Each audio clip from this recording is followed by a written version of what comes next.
Sepatu tenis dan sepatu padel. Serupa tapi nggak sama nih teman-teman. Nah teman-teman, welcome back to our YouTube channel Footprints Tennis bersama gue Stefan Wan. Dan pada hari ini kita mau bahas nih 3 perbedaan sepatu tenis dan sepatu padel. Khususnya buat teman-teman yang main padel nih harus tahu nih apa aja perbedaannya supaya akan mendongkrak performa main padelnya teman-teman semuanya. Yuk kita bahas. Nah, teman-teman, sekarang di depan kita udah ada produk yang kita mau bandingin head to head, yaitu ASICS J Resolution 10 Padel. Dan juga yang buat tenis nih. Nah, jadi kita mau bandingin sepatu yang sama persis, tapi peruntukannya berbeda. Yang satu buat tenis, satu buat padel. Nah, perbedaan yang pertama itu terletak dari outsole-nya ya. Bentuk outsole-nya itu kalau di sepatu tenis, dia tuh cenderung flat ya.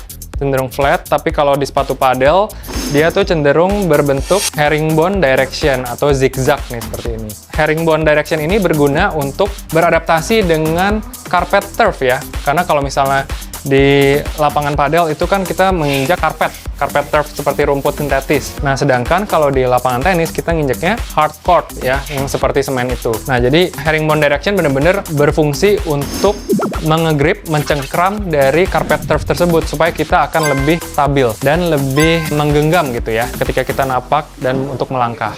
Nah, yang kedua, di bagian sepatu ASICS J Resolution 10 Padel ini terdapat X-Groove ya di bagian sini.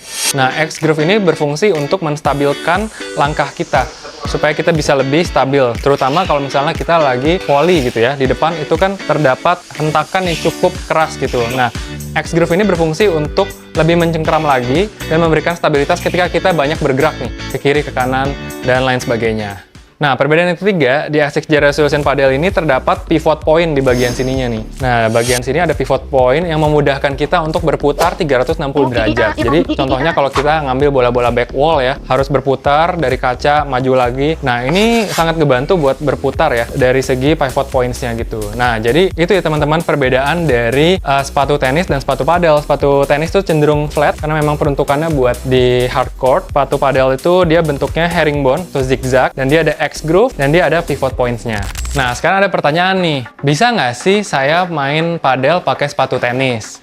Dan jawabannya adalah bisa. Sebenarnya bisa aja, karena sepatu tenis dan sepatu padel tuh serupa ya, karena secara upper nggak ada bedanya sama sekali. Sama-sama ada Dynawall-nya, sama-sama ada FF Blast foam-nya, dan juga sama-sama ada Dynalace-nya ya. Nah, jadi sebenarnya mirip banget ya sepatu tenis dan sepatu padel. Cuman sebenarnya kalau kamu pakai sepatu padel, performanya jauh lebih maksimal ya teman-teman.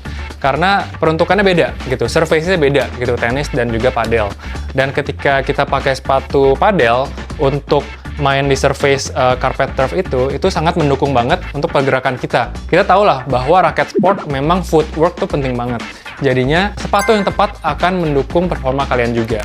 Jadi kesimpulannya, sepatu tenis dan sepatu padel tuh punya desain yang berbeda, terutama di bagian outsole-nya ya teman-teman, dan itu cukup ngebantu ya dari segi performance, dari segi stability untuk kita bermain padel. Nah, jadi kalau teman-teman sering main padel, boleh invest ke sepatu padel.